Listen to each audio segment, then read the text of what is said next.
चोरी कई प्रकार के होते हैं। हमारे माता बहन लोग क्या करती है, कभी कभी पतिये का जेब काट लेती है, पति जी 10,000 रखे हैं, उसमें से एक पंसैया गायब है। अब पति जी सोचते हैं कि पता नहीं पंसैया कहाँ छूट गया हो, निकल गया होगा, कहीं उड़ फुड़ हो गया होगा। यहाँ तो पत्नी जेब काट ली है, उसको भी चोरी कहते हैं। अब विचार कीजिए, किसी के कान में सोना का है, अब किसी तरह से हम दिमाग लगाते हैं कि सोना का बाली है, इसका दाम है 75,000। ये महिला बैठी है ट्रेन में और लुटेरा सोचती है जखनी उतरते तखनिए कान में से नोच के भाग गए। बोलिए, वो नोच करके भाग रहे हैं तो आप बेविचार कर रहे हैं कि नहीं, चोरी कर रहे हैं कि नहीं? बोलिए, बिन पूछे किसी भी आदमी का कोई भी वस्तु ले लेना ये चोरी है।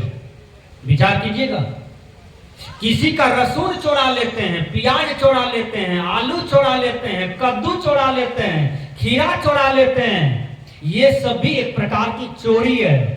एक जगह मैं प्रवचन कर रहा था नेपाल में, एक बहन जी आई, हमको प्रणाम करती है, कहा बाबा आज हमको भूख बहुत जोर से लगी है। हमने कहा क्यों?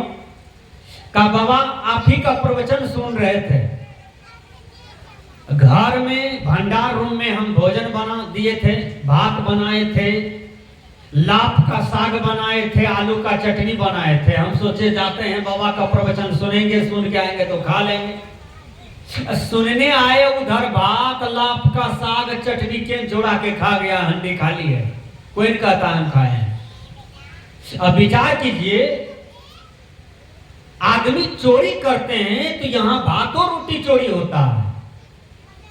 सजनाओ, चोरी का मतलब ये नहीं होता है किसी का भैंस चुरा लेना, किसी का गाय चुरा लेना, किसी का टका चुरा लेना, यही चोरी नहीं है। बिन पूछे किसी का कोई भी वस्तु ले रहे हैं, उसको पचा लेना ये चोरी है, चाहे वो दिन में हो कि रात में हो।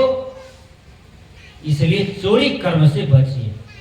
किसी भी चोर को आप पूछिए कि आपको शांति मिली है? आपने चोरी करके क्या सब विकास किया?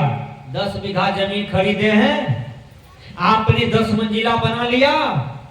आज बढ़िया बढ़िया नेता लोग, चोरी करने वाला सब देखिए जेल जा रहे हैं, आ रहे हैं, जेल जा रहे हैं, आ रहे हैं। नेता भी नहीं बच पाया कर्म फल से। साधु में देखिए रामपाल जी महाराज, साधु में देखिए आसाराम जी महाराज, साधु में देखिए राम रहीम, सब रामे पर है। ये सब चोरी करने वाला जेल में सड़ रहा है, ये सब गलत काम करने वाला जेल में सड़ रहा है। जीवन भर वो जेल के अंदर में रहेगा, रद गिनती करेगा, लेकिन निकलने से फुर्सत नहीं मिलेगा, कर्मदंड भोगने से फुर्सत नहीं मिलेगा। इस दुनिया जब बना था तो दुनिया में कर्म भी बना था, और गलत काम राष्ट्रपति करे कि प्रधानमंत्री करे कि साधु करे कि महात्मा करे कि दुनिया के कोई बड़े से बड़े आदमी करे, गलत काम का पनिशमेंट गलत होता है और अच्छा काम का पनिशमेंट अच्छा होता है। इसलिए कबीर साहब ने कहा कि जस रे कियहु तस पायहु हो रमैया राम, हमरे दोष का देहु हो रमैया राम। भगवान राम को भी कर्म का फल भोगना पड़ा। कैसे? आप भगवान राम की जीवनी को देखिए। भगवान राम बाली को मारे थे और बाली मर गए। जब बाली चले गए तो भगवान राम भी तो शरीर को अंत किए। शरीर को अंत करके जब द्वापर युग में आए तो वो कृष्ण रूप में थे। कृष्ण भगवान जा रहे थे, जाते जाते वृक्ष पर चढ़े। वृक्ष पर जब चढ़ते हैं तो एक व्याधा, जरा नाम का व्याधा था, वो शिकार खेल रहा था और उसको मालूम पड़ा कि कहां से इतना बढ़िया आवाज आ रहा है। कृष्ण भगवान की घुंघरू जो पैर में था उसका आवाज बड़ी सुंदर आ रहा था। वो जरा नाम का व्याधा जो था वो बाण छोड़ता है, सतवेदी बाण, कृष्ण भगवान के ठगना में आकर के लग गया। कृष्ण भगवान वहीं गिर जाता है। व्याधा दौड़ करके आया, कहा हे भगवान कृष्ण, मैंने तो आपका हत्या कर दिया। कृष्ण भगवान कहते हैं कि पूर्व जन्म को याद करो, तुम बाली था मैं राम था। अरे तुमको विश्वास नहीं हो रहा है? वो दिव्य दृष्टि से देखो, तुम बाली था मैं राम था और तुमको मैंने मारा, इसलिए वही कर्मदंड आज हम भोगना पड़ रहा है कि मैं कृष्ण हूं और तुम जरा नाम के व्याधा हो, इसलिए वही फल मुझे भोगना पड़ रहा है। सजनों, भगवान राम भी कर्म फल से नहीं बचे, उनको भी भोगना पड़ा। चलिए, आप महाभारत में धृतराष्ट्र के 100 पुत्र थे और धृतराष्ट्र जन्म से अंधे थे। जब महाभारत खत्म हो गया तो धृतराष्ट्र खूब रोते हैं। किसी का जवान बेटा मर जाता है तो कितना आदमी विलुप्त रोता है। आज हमारे नरेश बाबू के मां जी चली गई है, इतने बढ़िया मकान है नरेश बाबू का, कितने रूम है बताइए? बहुत रूम है, एक मां नहीं है, मां बिना उदास लगता है। सजनों, ये संसार में जितने भी घर हैं सब धर्मशाला के रूप में है, सब मुसाफिर खाना के रूप में है। प्रत्येक आदमी यहां मुसाफिर है।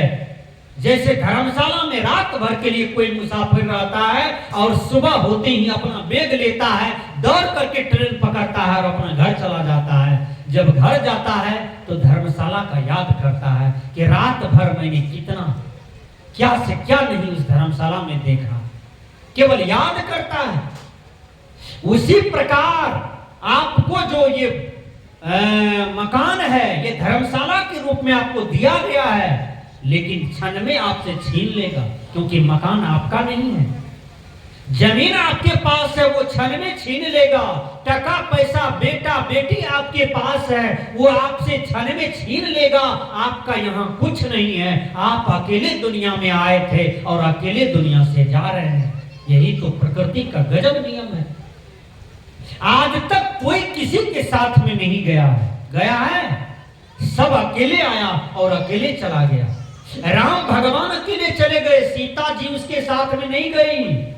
सीता अकेले चले गई, उसके साथ में लक्ष्मण जी नहीं गए। लक्ष्मण जी अकेले चले गए, हनुमान जी साथ में नहीं गए। हनुमान जी अकेले चले गए, सुग्रीव जी बेचारे साथ में नहीं गए। सुग्रीव जी अकेले चले गए, जामवन जी साथ में नहीं गए। सब अकेला अकेले आया है, सब अकेला अकेले चला जाता है। यही तो प्रकृति का गजब नियम है।